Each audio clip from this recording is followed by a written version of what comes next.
मनसेला सोबत घ्यायचं की नाही यावरून अजूनही काँग्रेसमधला अंतर्गत संघर्ष जो आहे तो धगधगताना दिसतोय। मारझोड करणारा पक्ष, हिंसक भूमिका घेणारा पक्ष, विचारधारा वेगळी असं म्हणत काँग्रेसनं राज ठाकरे यांच्या मनसेला हात दाखवला होता आणि मुंबईसाठी एकला चलो रेचा नाराही दिला। पण शरद पवार यांच्या राष्ट्रवादीनं मनसेच्या सोबत सकारात्मक भूमिका घेतल्यामुळे आता काँग्रेसमध्ये वेगवेगळे मतप्रवाह आणि मतमतांतर दिसतायत। काँग्रेसचे ज्येष्ठ नेते विजय वडेट्टीवार यांनी विचारधारा जुळत नसली तरीही भाजपच्या विरोधात मनसेसोबत जुळवून घ्यावं असे संकेत दिलेत। शरद पवारांनी आघाडीमध्ये लढण्याची भूमिका घेतल्याचं वडेट्टीवार यांनी नमूद केलंय। त्यामुळे काँग्रेसमधला अंतर्गत वाद पुन्हा एकदा समोर येताना दिसतोय।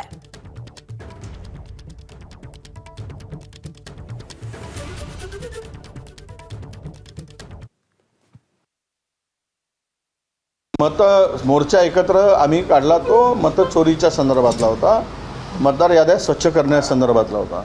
शेवट आयडियोलॉजीचा विषय जो येतो तिथे मनसेशी आमची वैचारिक आयडियोलॉजी किंवा आमच्या विचारधारा त्याच्याशी जुळत नाही, त्यामुळे त्या ठिकाणी तो विषय आलेला असावा।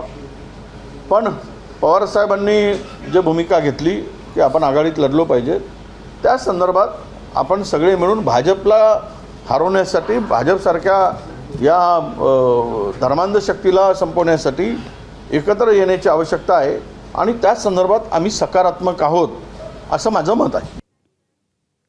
तर काँग्रेसचे नेते विजय वडेट्टीवार यांनी भाजपला हरवण्यासाठी मनसेच्या सोबत आघाडी करायला आता सकारात्मकता दर्शवलेली आहे। मात्र मुंबई काँग्रेसच्या प्रदेशाध्यक्षा वर्षा गायकवाड यांनी ही शक्यता पूर्णपणे फेटाळून लावली आहे।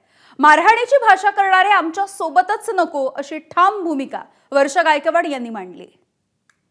नाही, मी विजय वडेट्टीवारांची स्टेटमेंट ऐकली आणि त्याच्यामध्ये त्यांनी असं सांगितलं की वोट चोरी संदर्भामध्ये आमच्या सगळ्यांची भूमिका एक आहे, कारण आमचे नेते जननायक आदरणीय राहुल गांधीजींनी याची सुरुवात केली होती। सातत्याने या विषयावरती काँग्रेस पार्टी काम करत आहे। ज्या अलायन्सच्याबद्दल किंवा आघाडीबद्दलचं तुम्ही बोलताय त्या संदर्भामध्ये त्यांनी जी भूमिका मांडली ती महाराष्ट्र संदर्भामधली भूमिका आहे। मुंबई संदर्भामधली भूमिका जी आहे ती आम्ही मांडण्याचं काम केलेलं आहे। जात, धर्म, प्रांत आणि भाषेच्या नावावर जे विवाद चालू आहेत आणि मुंबईकरांच्या मूळ प्रश्नाला जे आहे ती बगल देण्याचं काम चालू आहे। आमचं म्हणणं आहे की मुंबईच्या प्रश्नावरती जे आहे ते या ठिकाणी बोललं गेलं पाहिजे, द्वेष पसरवला नाही पाहिजे। द्वेषाच्या माध्यमातून आपण बघितलं काल परवा दुर्दैवाने एका मुलाचा त्या ठिकाणी मृत्यू झाला।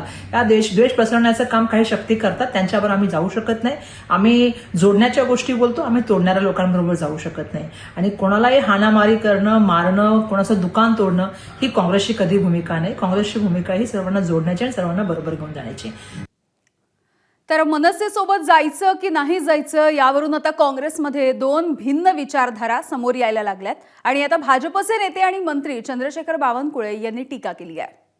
बिहारमध्ये तेथील मतदार काँग्रेसला मतदान करणार नाही जर मनसेची युती झाली तर, म्हणून काँग्रेसने कालपर्यंत भूमिका घेतली की मनसे नको। जेव्हा उद्धव ठाकरेंनी राजसाहेबाला स्वीकारलं म्हणून आता काँग्रेसला पर्याय नाही। काँग्रेस ही पर्याय नसल्यामुळं या ठिकाणी असे आता वेगवेगळ्या पद्धतीचे वक्तव्य करताय, सोयीचे वक्तव्य करतात आहे। वडेट्टीवारांनी सोय बघितलेली आहे आणि काँग्रेस पार्टीसुद्धा सोयीचं बघताय।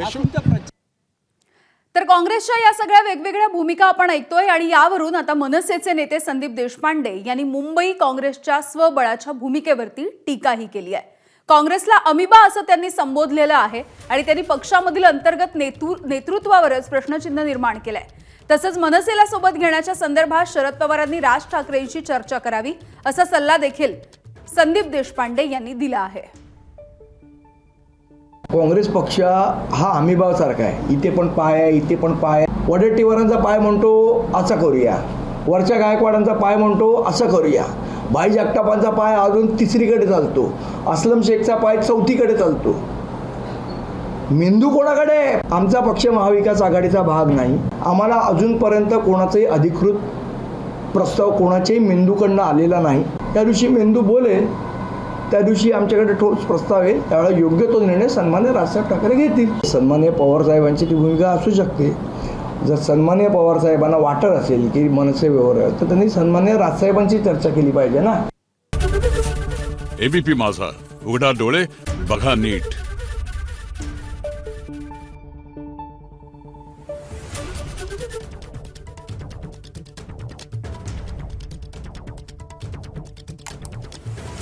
Thank you.